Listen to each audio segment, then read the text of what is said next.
Decolonizing the Curriculum by Beatriz Acevedo, artist, educator, multiple identities. You can follow me in social media on Instagram and Twitter. This is for Anglia Ruskin University Teach Meet on diversity and inclusivity. In 2008, the Colombian artist Doris Salcedo presented this work called Shibboleth at Tate Modern.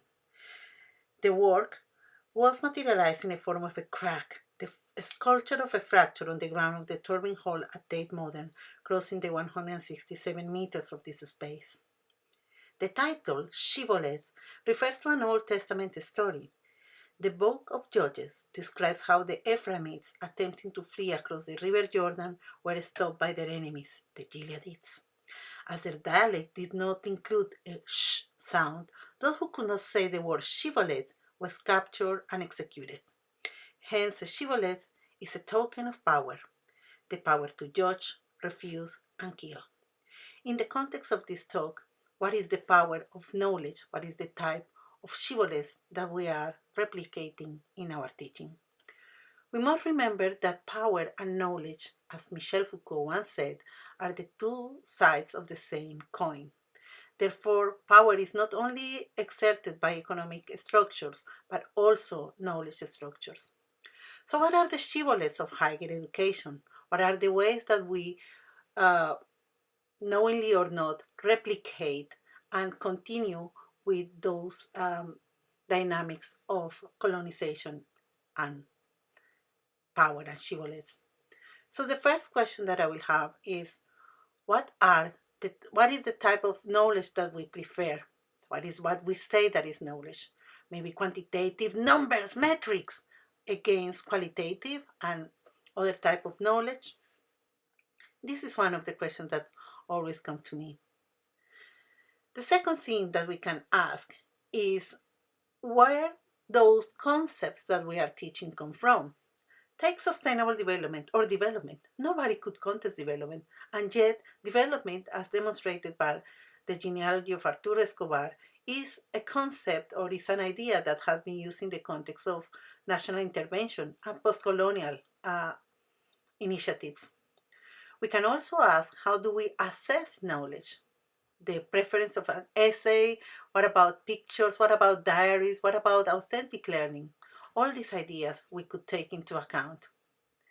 The other question that we might be asking is how we can ensure that our students are also participants and not passive recipients of our knowledge. What are the authorized sources of knowledge? Books, articles, preferably with stars, or oral tradition. What about the knowledge that our own students bring to the classroom? After all, they are not tabula rasa. Another easy one is, what is the gender, age, nationality, and status of our references? It's easier to find in a Google search the references that are available, but are they representative of the knowledge in the world? How we are replicating that idea that certain knowledge is better than others? Indeed, what is the tongue of the real knowledge? Do we talk about English language and French language or Spanish language versus dialects? There is already a distinction there that is very important to take into account. So do we include other references that are not in English?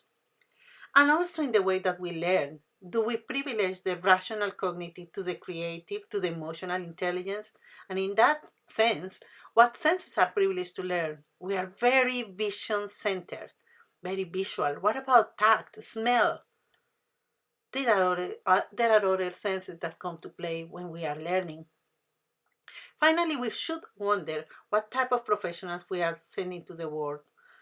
Are we measuring the quality of our teaching because of number of jobs, or are we thinking about a multifaceted person that can realize their potential? So how can we start thinking about those questions?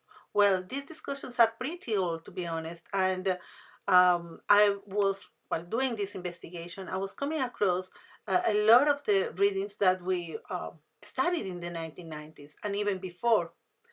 However, one of the best books that I came across that is very recent is the work of Walter Mignolo and Kathleen Walsh on decoloniality, which brings together a number of ideas to understand what is decoloniality in the context of post-colonial issues and in the context of globalization. This is also a discussion that is related with the work of Foucault, Arturo Escobar, and Jacques Rancière in The Ignorant Schoolmaster, that it is talking about those dynamics of power that are also replicated in institutional arrangements, like the school, the factory, and the university. Why not?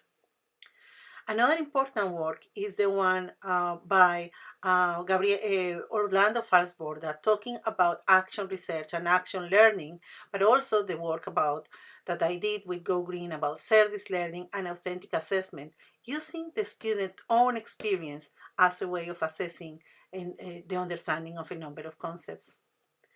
This is very important for us too. And another key issue is all the readings about postcolonialism, hybridity, and identity, the work of Edward Said, Orientalism, and Frank Fanon, which is an absolutely important in the identity of the Black person, of the Black man in his case. Also, we talk about Garcia Canclini, hybrid cultures. We have also issues about feminism and erotic sovereignty, and we have the work of Black feminism, which is very important. We have the recent book of Adogoke and Ubibene on Slay Your Lane, and all the issues about Black feminism and about everything that we are talking today about inclusivity and diversity. We cannot forget the work of sustainability, and education for sustainability is very key to understand these discussions. The work of Bandana Shiva on ecofeminism, the work about education for sustainability, which our university has a lot to offer and to say. Finally, we have excellent examples of how to proceed, and we have the work of Bell Hooks, Teaching to Digress, and Jackie Alexander, Pedagogies of Transgression. So, this is what I can share with you today. There are so many more things that I can talk, but let's have some sort of considerations. First of all, decolonization is an option, not a mission. I don't think that we need to have another credo, but to understand that we have options. We also come a bit far away from the discourses of resistance in the 1990s, Freire, etc., to discourses of re-existence. And how to start? I would start by examining my own pride and prejudice, my own prejudice against certain ways of knowledge without knowing, but also starting with my own identity and my own heritage. Therefore, this is because all the examples that I use today are examples from Colombia, from Latin America. It's so important to understand that imagination is a risk, and also everything that we are teaching needs to embrace and understand failure. These are not recipes, and this is not a recipe. If you want to read more, there are all these references. And if you want to know a bit more about what we are talking about, you can contact me. And this video is all presented and directed and drawn by myself. So thank you very much.